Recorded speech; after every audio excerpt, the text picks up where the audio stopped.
반갑습니다. 기도하고 시작합니다. 성부와 성자와 성령의 이름으로 아멘. 성령님, 오늘은 그리스도교 2000년 역사의 가장 중요한 자리를 차지했던 기도생활, 특별히 묵상의 중요성에 대해서 저희들이 깨닫고자 합니다. 이 시간 통해서 저희들이 기도생활을 잘 해왔는지, 또 어떻게 발전시켜야 되는지를 잘 정리할 수 있도록 도와주시기를 청합니다. 고맙습니다. 성령님, 성부와 성자와 성령의 이름으로 아멘. 자, 애청자님들, 오늘은 책의 91쪽입니다. 91쪽. 성찰하는 묵상으로 세상 살아가기. 결국 뭐냐? 묵상생활 어떻게 해야 되는가 하는 주제입니다. 그래서 이런 질문으로 시작합니다. 나는 묵상을 못하겠어. 묵상을 어떻게 해야 하는지 몰라. 묵상은 내게 맞지 않아. 이와 비슷한 표현들을 우리 주변 교우들한테 들어본 적도 있고 우리 스스로 느낀 적도 있을 것 같아요. 2000년 그리스도교 전통에서 기도 생활이 강조되지 않은 적은 한순간도 없어요. 그래서 이렇게 중요한 기도 생활인데 이 기도 생활을 잘 못하겠다든가 어떻게 해야 될지 모르겠다든가 나에게는 뭐 잘 맞지 않는다든가 이렇게 됐을 적에는 참 불행한 거죠. 여러분들은 기도 생활하면서 지루한 적 없으셨어요? 기도 생활하면서 왜 이렇게 발전적인 기도를 하지를 못하는가 이렇게 느껴보지 못하셨어요? 그렇다면 오늘 이 시간 강의를 잘 집중해 보시면 좋겠습니다. 2000년 그리스도교 역사에서 초대교회 때부터 예수님 돌아가시고 나서 초대교회 때부터 중세 아빌라이 성녀 데레사, 십자가의 성요한, 아니면 뭐 프란치스칸 기도, 아니면 이냐시오 영신수련 기도, 하여간 모든 걸 다 거쳐서, 그리고 현대 토마스 머튼, 토마스 키팅, 어떤 이런 분들의 기도 가르침에까지 전체를 다 통틀어 보면은 그걸 무슨 기도라고 할 수 있는 거냐면은 렉시오 디비나라고 할 수 있어요. 렉시오 디비나. 렉시오 디비나란 뭐냐? 신성한 독서다. 이렇게 이제 설명할 수가 있는 건데, 결국 신성한 독서, 영적인 독서 이렇게 설명할 수가 있는 거예요. 그래서 2000년 기도 생활이 잘 발전되고 보호될 수 있도록 성령님께서 이제 지켜주셨죠, 교회를. 그런데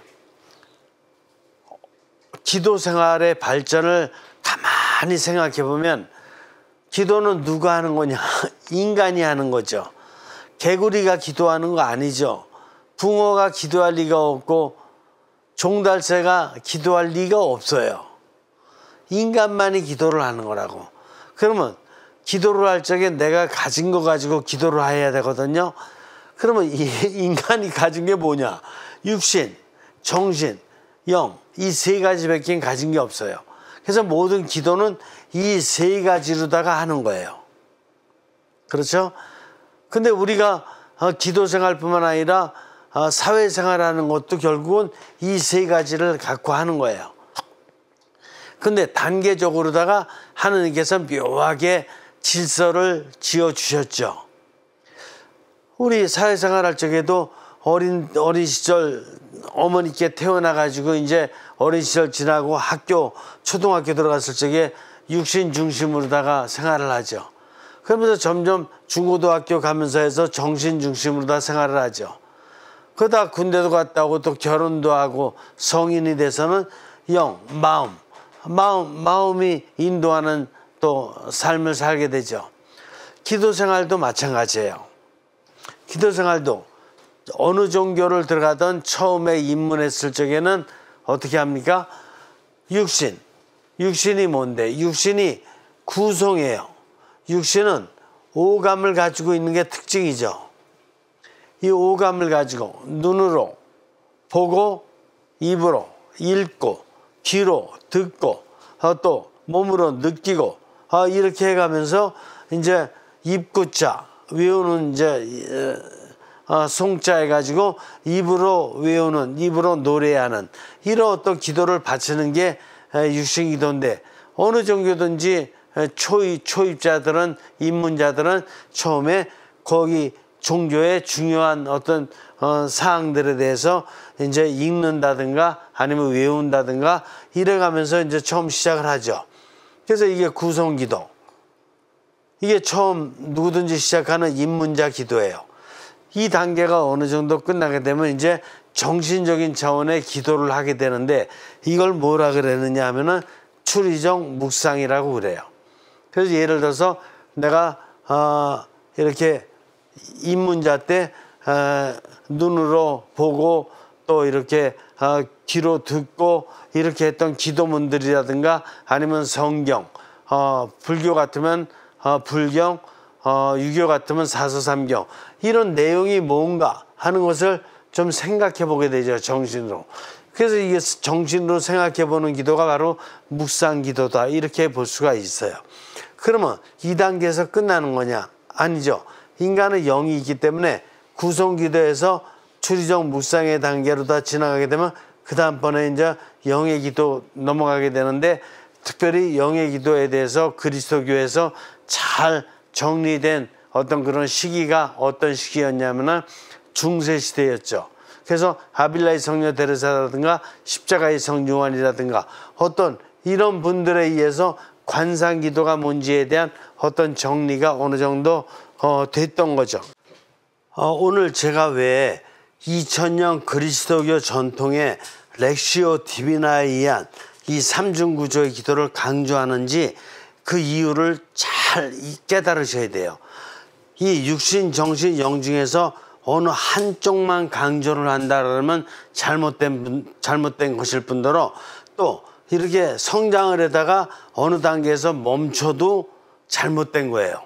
그래서 멈추지 말고 계속해서 영의 단계까지 성장하는 기도를 하는 것이 중요할 뿐더러, 영까지 성장했다고 하더라도 현대 세상에서 중요하게 문제가 드러나는 점들이 있어요. 왜 그러냐? 육신과 정신과 영의 통합된 기도를 못하고 영적인 기도한다 그러면서, 신비적 기도한다 그러면서 이상한 쪽으로다가 한 방향으로다가만 이런 강조를 하는 이런 잘못된 그런 공동체들이 지금 생기기 시작했어요. 그래서 그런 것이 개신교만 있는 것이 아니라 신흥정교에서 얼마든지 있고, 또한 가톨릭에서도 요즘 현대 바로 그런 영신주의라 그래서 어떤 영에 의한 신비적 기도만을 강조해 가면서 하는 그룹들이 지금 생겨나고 있는 게 분명한 사실이에요. 그래서 그런 걸 갖다가 방지하기 위해서는 성장의 멈춤을 방지하고 어떤 한 영적인 것만 특별히 강조해 가면서 이렇게 편파된 이렇게 기도를 하는 것도 방지하기 위해서는 2000년 그리스도교 전통 전체 안에서 우리가 교회가 정리한 렉시오 디비나에 대한 이해를 잘 하고 있어야지만이 된다, 이렇게 볼 수가 있습니다. 그래서 육신의 오감을 가지고 구성 기도를 하게 되면은 자연적으로 초등학교를 마치고 중고등학교에 올라가듯이 자연적으로다가 이제 내가 외우고 또 내가 읽었고 내가 들었던 이 내용에 대해서 묵상을 하게 되는 것은 당연한 단계예요. 그래서 정신의 기능을 사용해서 여러 가지를 묵상을 하는데, 이때 묵상도 두 가지가 있어요. 여러분들 처음 들어보실 텐데, 일반적으로 여러분들이 하는 묵상은 그냥 정신적인 묵상 차원을 갖다가 해왔던 거예요. 그런데 여기다가 왜 영화된 정신 묵상이라고 적었느냐 하면은 조금 이따 이제 제 설명을 들어보면 잘 이해할 수 있어요. 이제 정신적 묵상 단계를 한 다음에 다음번에 영의 단계로 올라가게 되면 영이 성령님과의 관계에서 갈망을 드리고 영감을 받아서 성령님의 영감을 받게 돼요. 성령님의 영감을 받으면 영은 성령님께 받은 영감을 정신으로다가 보내요. 그래서 정신을 어떻게 시키냐면은 영화된 정신으로 변화시켜요. 영화된 정신으로다가 변화시키게 되고 그때 바로 정신적으로 묵상했던 여러 가지 이런 계획과 어떤 나름대로의 여러 가지 어떤 자기 뜻을 이룰 수 있는 어떤 뭘 세운 것이 있는데 성령님의 영감에 따라서 보게 되면은 이때 내가 세웠던 뜻, 내가 세웠던 계획, 내가 세웠던 이런 것들을 다 업그레이드 시켜야 될 필요성을 느끼게 돼요. 성령님 영감에 비춰 보니까 내가 영감을 받기 전에 세웠던 계획은 성령님 뜻에 여러 가지로 부족한 점들이 많이 나오게 돼요. 그래서 영화된 정신으로 다시 묵상을 해가지고 계획을 다시 세우고 목적을 다시 세우고 목표도 다시 세우고 이렇게 하는 것이 영화된 정신의 묵상법이다. 이해가 되셔요? 굉장히 중요한 거예요, 이게. 자, 그 다음에 이제 관상기도 단계에 대해서는 제가 좀 더 나중에 좀 설명을 드리도록 할게요. 자, 그러면 책으로 다 좀 더 들어와 보겠어요. 91쪽 책을 보시죠.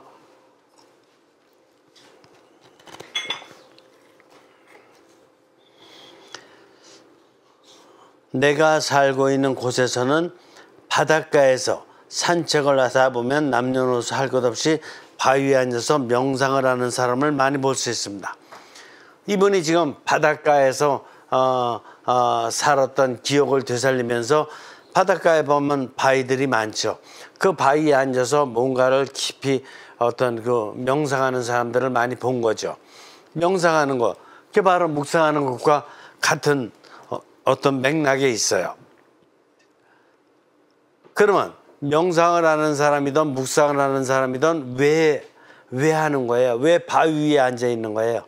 아니면 왜 나름대로다가 성전이라든가 아니면 불교 같은 데는 또 불당이라든가 이런 데 가서 왜 앉아 있죠? 그거는 분명히 삶의 의미를 깨닫기 위해서일 거예요. 삶의 의미.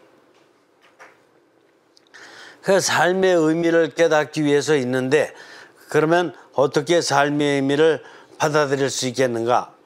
밑에서 세 번째 줄, 삶의 의미를 받아들이기 위해서 침묵의 장소를 찾고 특정한 침묵의 시간을 내야 한다고 느낍니다. 이건 당연히 누구든지 느끼는 거예요. 그래서 내가 삶의 의미를 깨닫기 위해서 시간을 좀 내고 장소도 정해야 되겠다.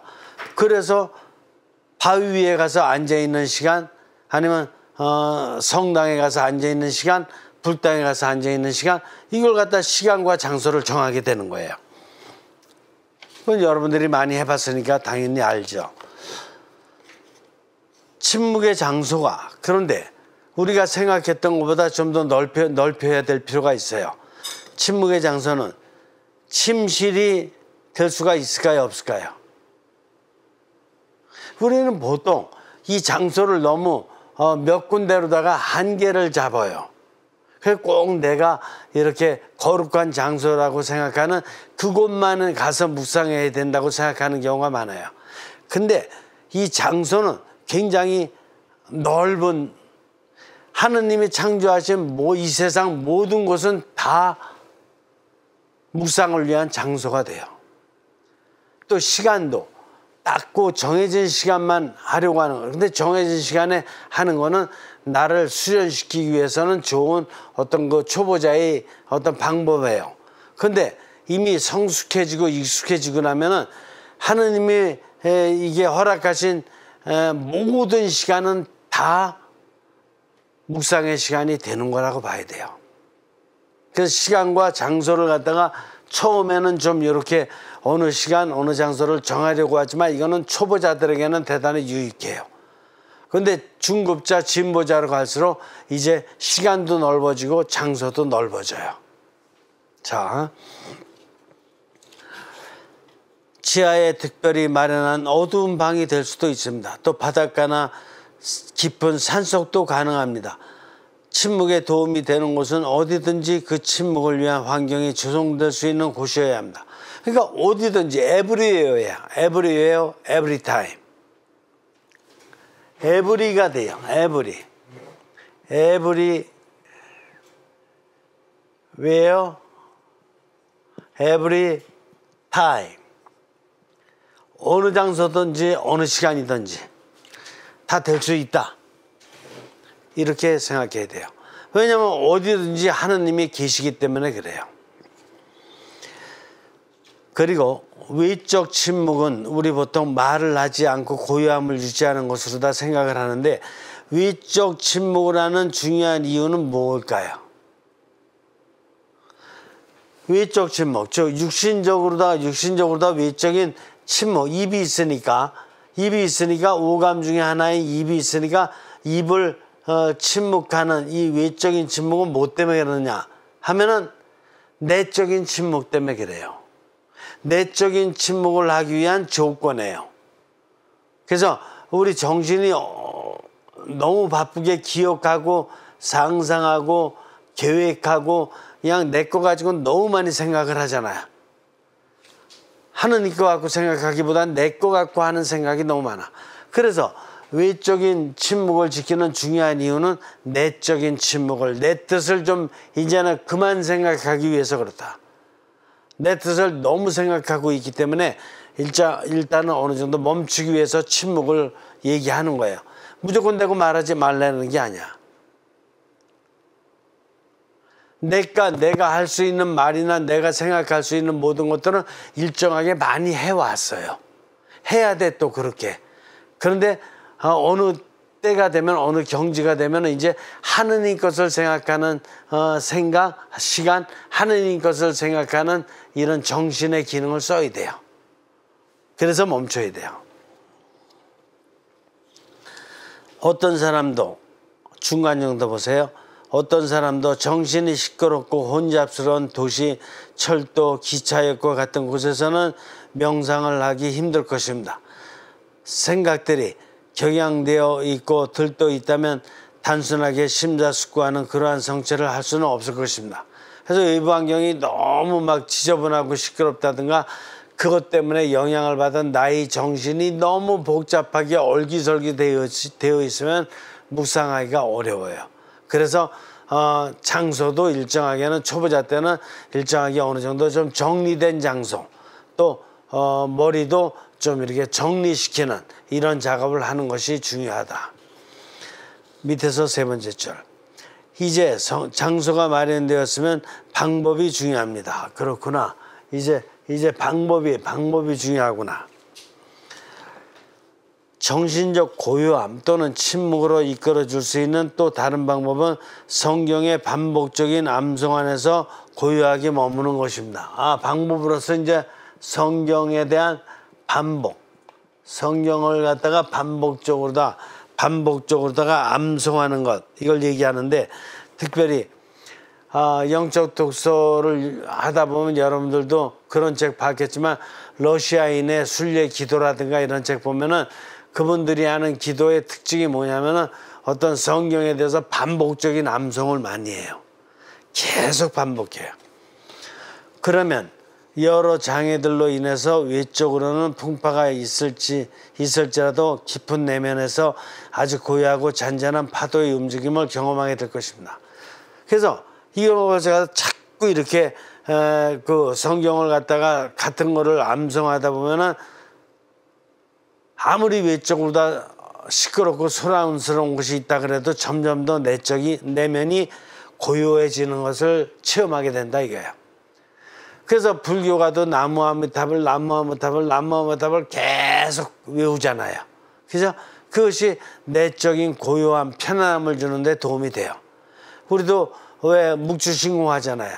계속해서 은총이 하다 가신 마리아니 기뻐하소 주님께서 함께 계시니 또 은총이 하다 가신 마리아니 기뻐하소 계속 반복하잖아요.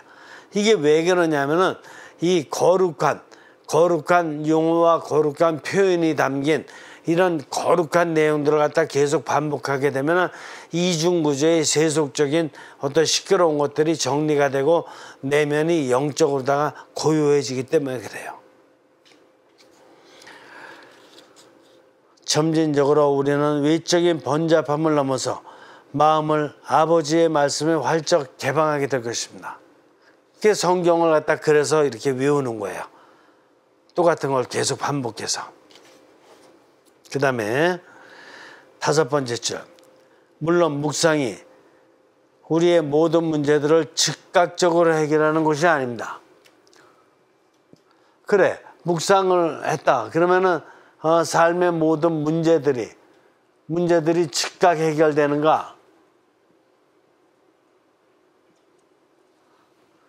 해결됐어요? 여러분들 묵상 많이 해보셨을 텐데 여러분들이 안고 있는 당면 문제들이 즉각 해결됐어요? 그렇지 않죠? 즉각 해결되는 게 아니죠.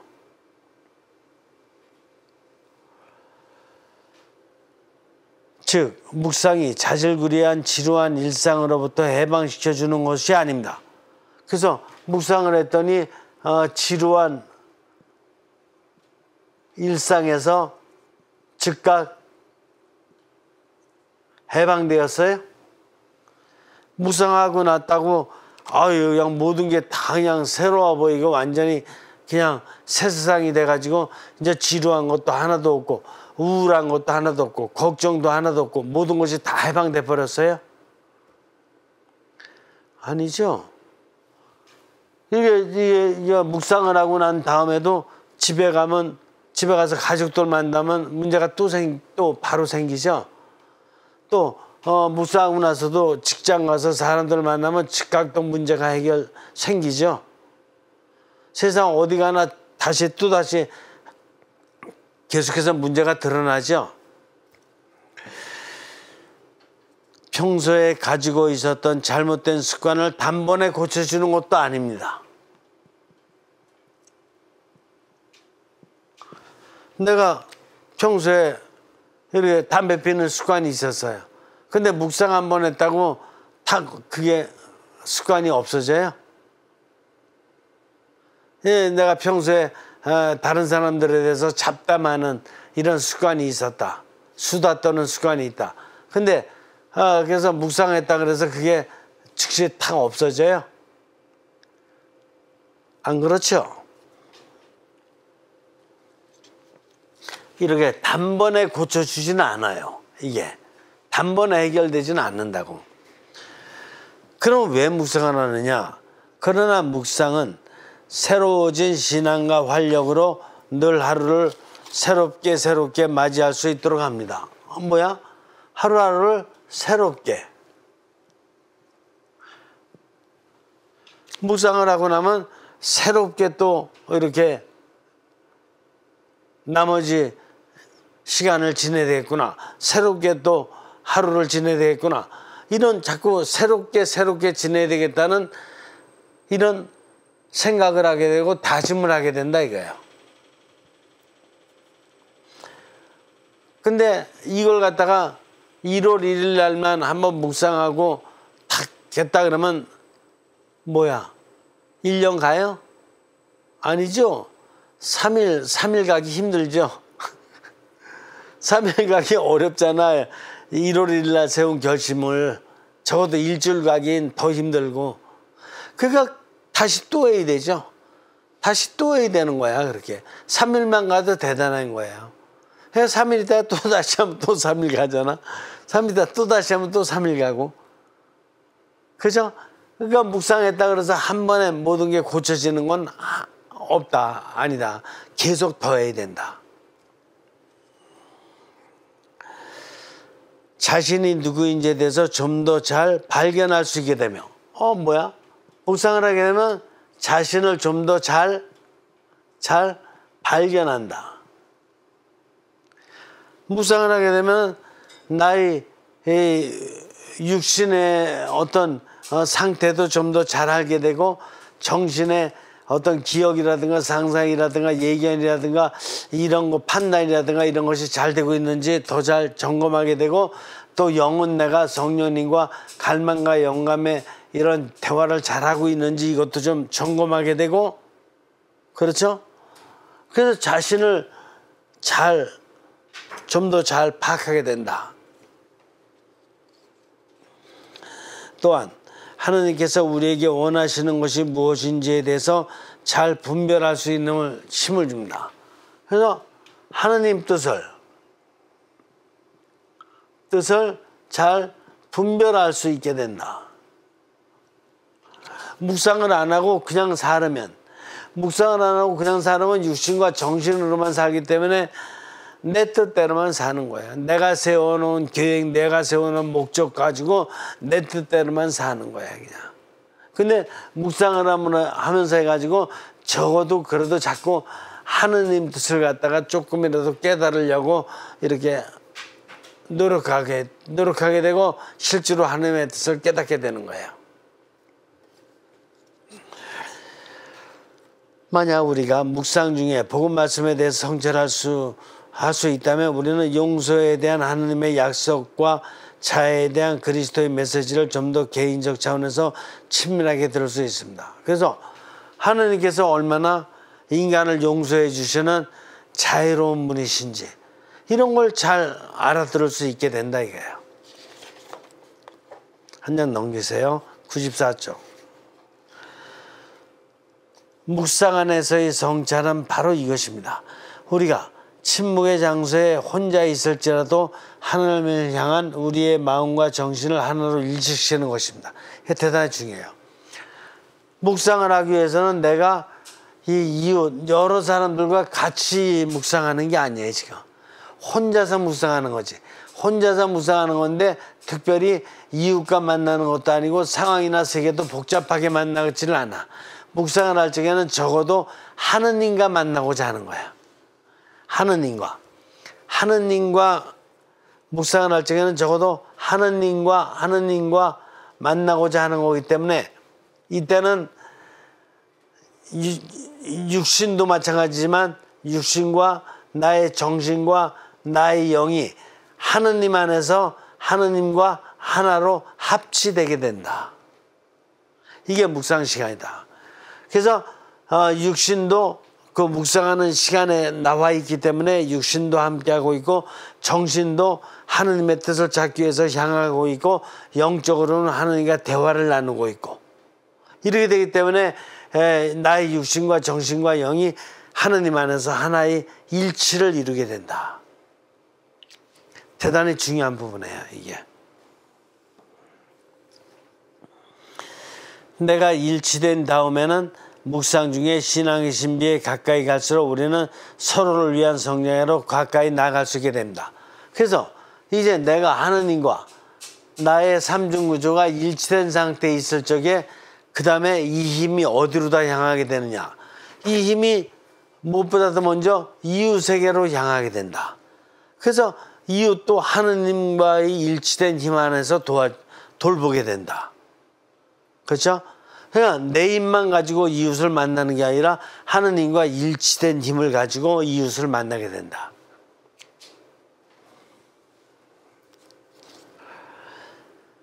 그래서 바로 하느님과 함께 이웃을 만나기 때문에 이웃도 성장하게 되고, 또 나도 어떻게 될까?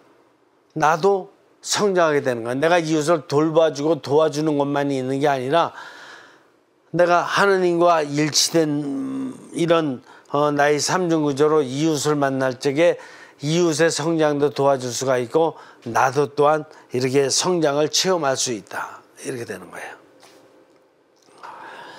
그래서 우리는 인생과 사랑의 진정한 의미를 배우게 됩니다.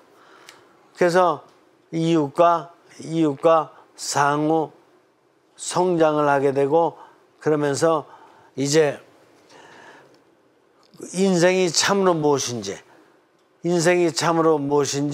인생의 의미를 잘 깨달을 수 있게 된다. 그래서 묵상은 묵상은 어떻게 되는 거예요? 삶의 의미를 깨닫게 해준다. 이렇게 볼 수가 있어요. 이해가 되세요? 삶의 의미를 깨닫게 해준다. 이렇게 되는 거예요.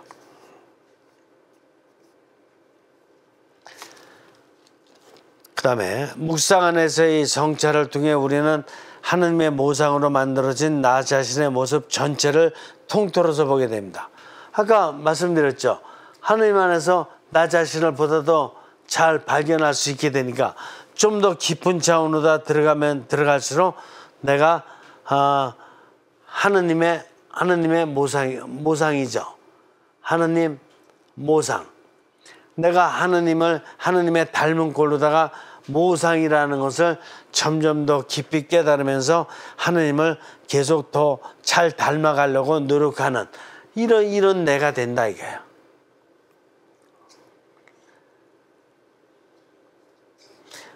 그런데 여기 중요한 말이 나와요. 그런데 이와 반대로 만약 넓은 시야로 보려는 마음 없이, 그러니까 하느님을 갖다가 이렇게 하느님 보려고 넓은 마음으로다가 이렇게 보려는 시야가 없이 자신의 어떤 특정한 감정이나 목적 그리고 자신의 뜻에 의한 필요성에만 고립된다면 우리는 혼자만의 반성에 사로잡히게 될 수 있습니다.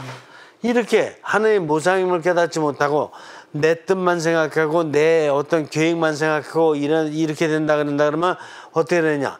이게 자신 반성, 자신 성찰만 하는 시간이 될 수가 있다 이게요. 이게 굉장히 중요한 거예요. 많은 사람들이 묵상을 한다 그러면서 묵상하는 시간에 Who am I? 내가 누구인지 생각하면서 자기 지난 과거에 잘못됐던 일만 생각하면서 계속 반성만 하고 죄인이요 내 탓이요 이래가면서 계속 자기의 부족함만을 갖다가 탓하는 이런 묵상하는 사람들이 있어요 없어요? 무척 많은 거예요. 이게 잘못됐다 이게. 자기 반성, 자기 성찰하라고 하느님께서 묵상 시간 허락한 거 아니에요. 물론 자기 반성, 자기 성찰을 하지 말라는 게 아니기 때문에 이게 90% 이상을 자기 반성과 성찰로다가 한다 그러면 뭔가 잘못된 거예요. 왜 그러냐? 반성과 성찰이란 정신적으로 하는 거거든요. 이거는 정신적으로 하는 거예요. 반성과 성찰은. 영적으로 하는 게 아니고. 그러면 뭐냐? 이거 중요하니까 이 위에다 적을게요. 이게 내적 성찰이라 그래서 이게 인트로스펙션.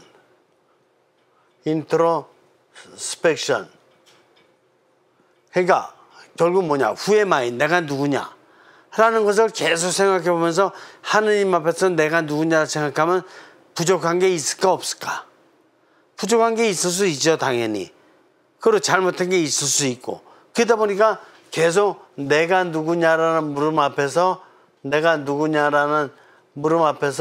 하느님 앞에서 나는 죄인이다.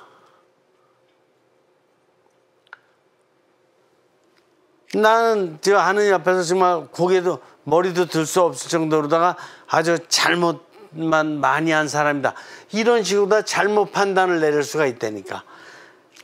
하느님은 자비로우신 분이고 우리를 무한히 용서해 주시는 분이고 우리에게 은총을 주시는 분이고 우리에게 구원까지 주시려고 하는 분이고 그런 하느님의 아주 자비로우심과 어미로우심이 있는데 하느님을 무서운 존재로 다 봐가지고 나 아주 죄인이다 이래가지고 내가 구원받을 수 있겠나 이런 자기 내적 성찰만을 반성만을 한다면 이거는 묵상을 잘못하고 있는 거다. 그러면 어떻게 되느냐? 어떻게 되냐면은 이제 정신으로다가 묵상을 하는 사이에 반성할 거 5% 내지 10%는 자기 부족한 점 분명히 있으니까 반성을 하더라도 그 다음에 어디로 넘어가야 되느냐? 이제는 영으로 다 넘어가야 된다. 영으로 다 넘어가서 영이 이제 영적인 차원에서 기도할 수 있도록 이렇게 마련해야 됩니다. 그러면 영적인 차원에서 기도하는 걸 뭐라 그러냐? 이걸 갖다가 내적 성찰이 아니라 초월적. 초월은 0이니까 초월적 자아 현존이라고 할 수 있습니다. 이게 영어로도 하면 뭐 어떻게 되냐면 트랜젠덴탈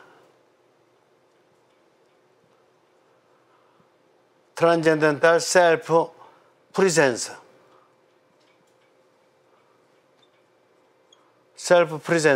이게 굉장히 중요해요. 뭐냐? 내가 이제 정신적으로 묵상을 하다가 반성할 거는 좀 어느 정도 5% 내지 10% 반성하지만 이제 진짜 내가 묵상을 하는 본 의미는 뭐냐면 하느님을 만나고자 하는 거예요. 하느님의 은총을 받고자 하는 거예요. 그렇기 때문에 이제 내가 영으로 다 옮겨서 하느님께 저는 부족한 점이 좀 있지만 하느님께서 더욱더 채워주시고 초월시켜 주시기를 빕니다 라는 의미에서 갈망을 드리게 되면 하느님께서 그래 이제 네가 내 뜻을 찾기를 원하니까 내가 내 뜻이 뭔다 내 힘이 뭐다 라는 걸 보내주겠다라는 게 영감이에요. 이게 성령님의 뜻과 힘이에요. 그러면 이걸 받고 나면 어떻게 되냐? 이걸 받고 나면은 그게 바로 성령님의 현존 체험을 하는 거예요. 성령님은 초월자시니까 초월자의 앞에서 자아 현존, 나의 현존을 느끼는 거예요. 그래서 초월적 자아 현존을 하기 위해서 묵상을 하는 거지 내적 성찰을 하기 위해서 묵상을 하는 거다 이렇게 볼 수가 없어요.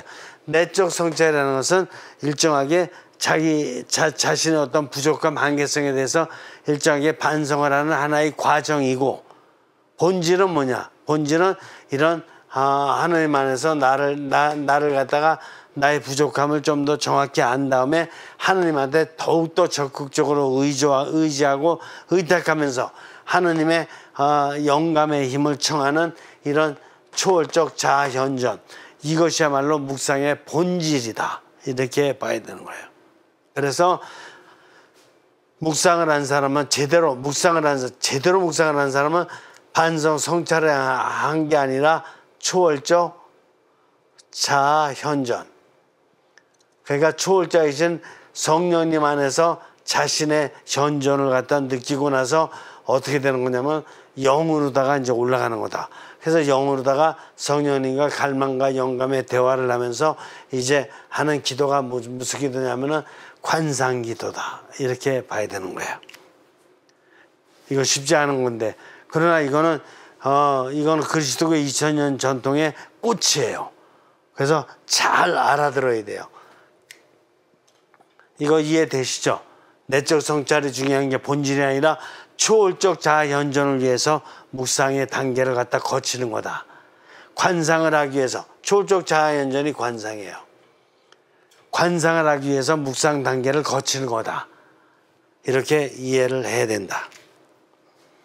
이해가 되십니까? 이게 이해 안 된 사람들이 많아요.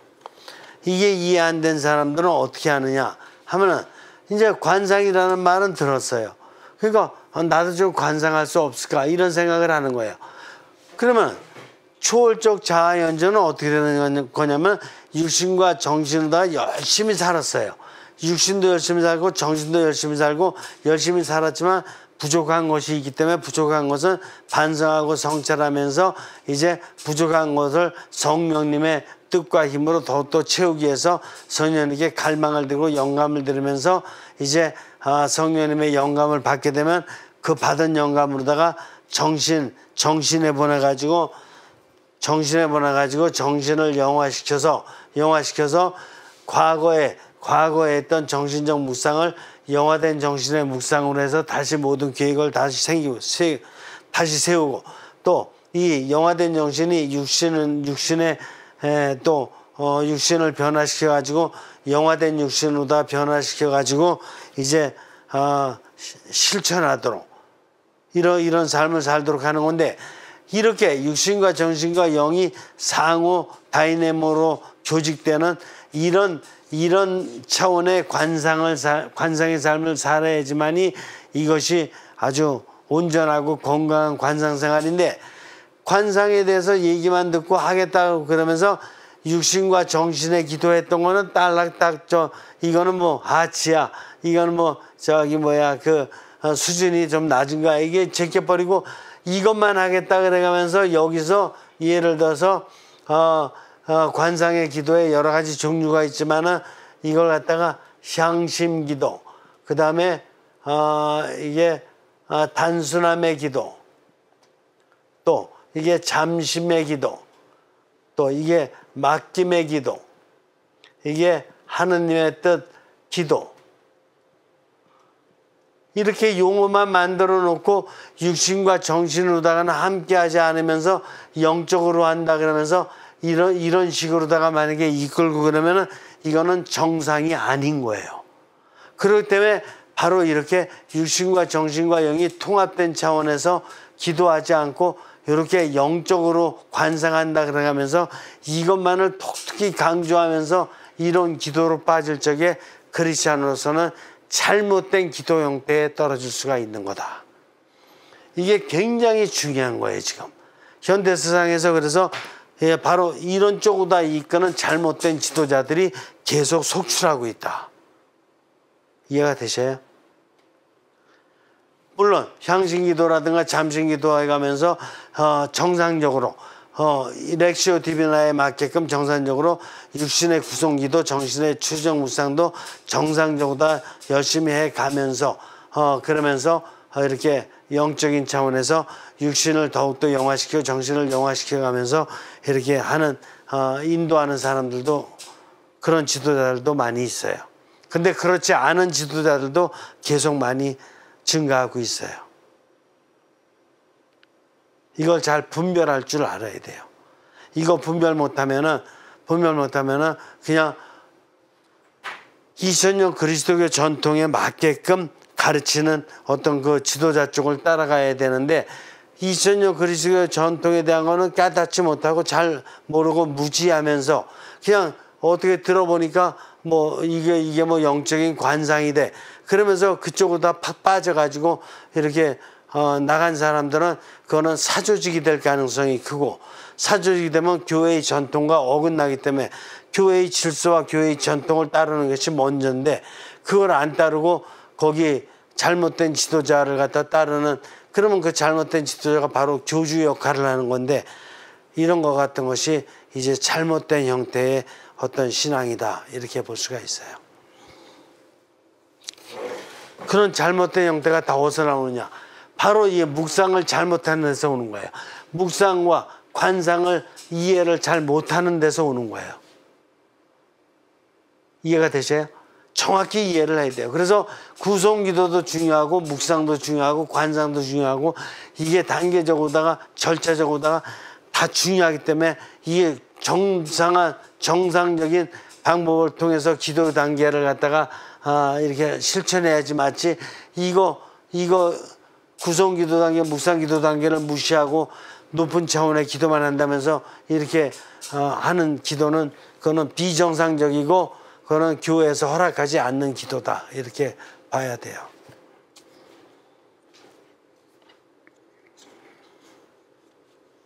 오늘 아주 굉장히 중요한 거 제가 말씀드렸는데 이거 잊어버리지 않기를 바랍니다. 94쪽에 밑에서 네 번째 절. 그래서 묵상적인 성찰은 혼자만의 반성이 될 수 있습니다. 즉 우리가 관심을 가지는 것을 모두 나쁘게 생각하고 이와 관련한 태도나 응답을 용납하지 않습니다. 자기가 육신과 정신적으로 열심히 살았는데도 불구하고 조금 잘못된 거 가지고 이걸 갖다가 막 부풀려 가지고 나는 그냥 죄인이야, 나는 그냥 너무나 잘못을 많이 했어, 이런 식으로 다 생각하는 게 잘못된 거다 이게. 더 나아가 이럴 경우 오만에 빠지게 됩니다. 그래서 반성하지 않는 이들을 무시하는 경향을 보입니다. 그래서 이제는 나뿐만 아니라 이웃까지도 판단하는 거예요. 저 사람은 반성도 안 하는 사람이야, 이래가면서 저 사람을 갖다가 또 무시하고 차별하고 저 사람을 나쁘게 이렇게 이야기하고 이런 식으로 다 잘못된 행태를 갖다 자꾸 확산시켜 간다 얘기합니다. 아시겠습니까? 그래서 이렇게 너무나 이렇게 인간적인 정신적 차원에서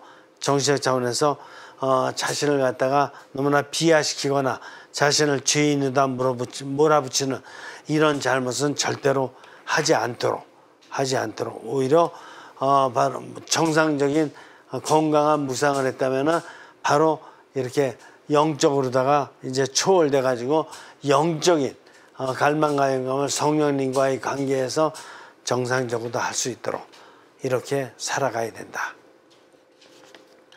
대단히 중요한 기도 생활에 대한 내용이기 때문에 제가 한 시간 더 다음 주간에 이렇게 강의하도록 할 것입니다. 여러분들 오늘 들은 강의 중에서 특별히 이 묵상을 한다 그럴 적에 즉각적으로 다 해결되는 건 하나도 없다는 거. 왜냐 묵상은 정신적 차원이기 때문에 영적 차원까지 올라가려면은 더 많은 노력이 필요한 거예요. 그래서 정신적 차원에서 묵상 조금 했다고 모든 문제가 즉각적으로 해결되기를 바라는 거 이건 다 착각이에요. 그리고 묵상을 통한 이런 유익한 점, 새롭게 하고 자기 자신을 발견할 수 있고 하나님의 뜻을 분별할 수 있고 이웃 성장도 도와줄 수 있고 인생의 의미 깨달을 수 있고 더 나아가서 이제 어떻게 되는 거야? 자기 자신을 성찰도 하지만 결국은 하느님 안에 하는 성령님 현존 안에 내가 그걸 체험하면서 매일매일의 삶을 살아간다라는 이 귀한 깨달음까지 얻었을 적에 이제 묵상을 제대로 한 것이다. 이렇게 보는 것이에요. 여기서 마치죠. 성부와 성자와 성령의 이름으로 아멘. 성령님 오늘 특별히 2000년 그리스도교 전통 안에 렉시오 디비나 육신과 정신과 영이 단계적이고 이렇게 과학적으로 성장할 수 있도록 이렇게 2000년 동안 당신께서 인도해 주신 이런 전통을 잘 따를 수 있도록 이렇게 저희를 깨닫게 해주시고 그리고 이 렉시오 디비나 안에는 내적 성찰만이 중요한 거 아니라 하느님의 현존을 느끼는 초월적 자아현존의 체험이 바로 그게 관상으로 나가는 중요한 이런 그 단계임을 저희들이 잘 깨달을 수 있도록 이끌어 주십시오. 성령님 고맙습니다. 성부와 성자와 성령의 이름으로 아멘. 수고하셨습니다.